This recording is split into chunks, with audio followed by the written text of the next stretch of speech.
Let's talk about Meghan Markle for a second, because something strange is happening. And it has a lot of people talking. Especially about the way she's featuring her kids. For years, Meghan has been crystal clear about wanting privacy. She's spoken openly about keeping her children out of the spotlight. About shielding them from the relentless media attention that followed her and Harry through their royal years. But suddenly, that narrative is shifting.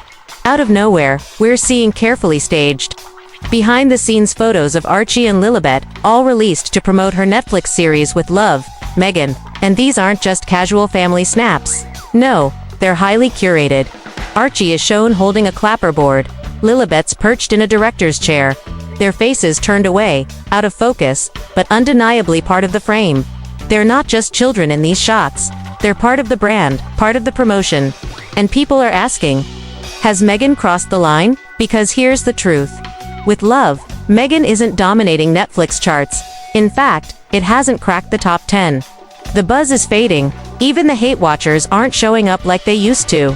And suddenly, just as interest dips, here come the kids' photos, timed perfectly to spark a conversation. It feels less like privacy and more like strategy. And that's the tricky part. Meghan has built her image around protecting her children, rejecting the royal media circus. Yet now, she's giving controlled glimpses of them to keep her project alive. It's a delicate dance. One that has people questioning whether this is protective parenting or Kardashian-style marketing. Even tiny details from those photos are turning into headlines. One image shows Archie in a youth soccer jersey, and internet sleuths immediately traced it to a Los Angeles academy. Suddenly, people know where he's playing, who's taking him there, even which weekends he's in LA. That's not privacy. That's a breadcrumb trail. And insiders claim Harry isn't thrilled. This is a man who's spent his adult life railing against the press. Someone determined to shield his kids from the same circus he grew up in. Now, his children are part of the narrative, part of the brand, whether they asked for it or not. The timing is interesting. Critics say Meghan's star power is dimming. The second season of her show hasn't captured audiences like the first. And her curated working mom image is starting to feel forced. Take her Labor Day post, for example. A carefully designed Spotify-style playlist paired with glossy behind-the-scenes images. It wasn't raw or authentic. It looked like a marketing pitch. And that's what's rubbing people the wrong way. Meghan wants to appear relatable, creative, and in control.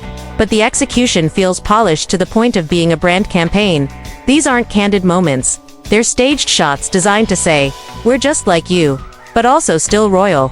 Royal experts are weighing in too. Hugo Vickers, a respected biographer, went so far as to call it exploitation, accusing Meghan of using her children to sell a product while still claiming to protect their privacy. He compared it to British political figures, who work hard to keep their kids out of the spotlight completely. The safety concerns are real too. By revealing the kids in these staged moments, Meghan has unintentionally, or maybe intentionally, given away pieces of their world. The soccer school image is a prime example. Within hours, people knew exactly where Archie trains. That's no longer PR. That's geography. That's safety. And as the backlash grows, the narrative Meghan and Harry built is being tested. They left royal life to reclaim their privacy, to rewrite their story. They turned trauma into a brand, into content, into a message of independence. But now, critics argue, they're replaying the same game they once rejected, using just enough of their children to stay relevant, while still insisting on boundaries. Ironically, by keeping Archie and Lilibet hidden for so long, Meghan has made them even more valuable to the press. Every rare glimpse becomes a headline. Every carefully framed shot is treated like breaking news. Whether intentional or not, she's turned her children into collectibles.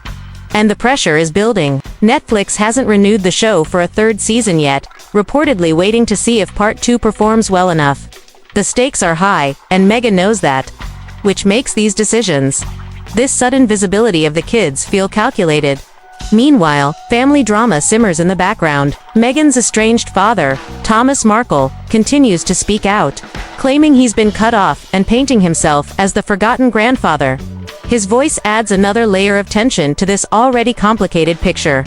So here we are, watching a carefully crafted brand start to blur. Meghan and Harry built their reputation on escaping the spotlight. Yet now, they're curating it. They wanted privacy, but they've learned how powerful controlled exposure can be. And at the center of it all are two children who didn't sign up for any of this. The question that lingers is simple. When does privacy turn into performance? And more importantly, at what cost?